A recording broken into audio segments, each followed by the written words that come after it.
সিরাজগঞ্জ শহর বিএনপির জনসভায় হাজারো কর্মী সমর্থকের উপস্থিতি।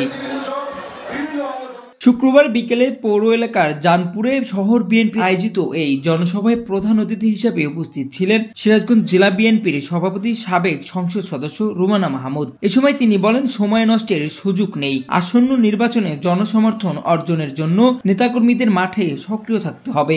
অনেক সময় আমরা নষ্ট করেছি 5ই আগস্টের পর।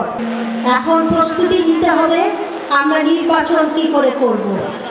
যে ছিলই না আন্দোলন সংগ্রামে, মোটা অঙ্কের টাকা নিয়ে তাকে কমিটিতে কোনো পদ আমরা দেব না। শেখ হাসিনা কালনাগিনীর মতন ছবলে ছবলে দেশ ধ্বংস করে পালিয়েছেন মন্তব্য করে তিনি বলেন, আওয়ামী লীগ ভোট ডাকাতি করে বিগত 15 বছর জনগণকে ধোঁকা দিয়েছে। জনগণ তো ধোঁকা খেয়েছে 15 বছর। এখানে নাগিনী তো চলে গেছে আরেক দেশে, তার সাপের বাচ্চা কিছু এখানে রেখে গেছে। সাপ যদি আমার সন্তানদের কিছু করে ছেড়ে দেব না বলে দিলাম।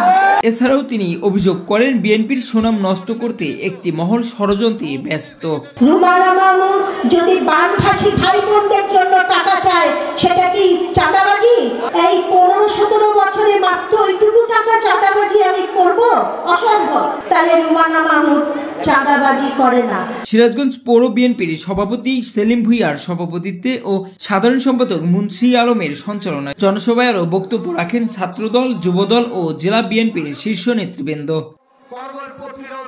মোহাম্মদ জাহিদ হাসানের ভিডিও চিত্রে সিরাজগঞ্জ টাইমস নিউজ ডেস্ক।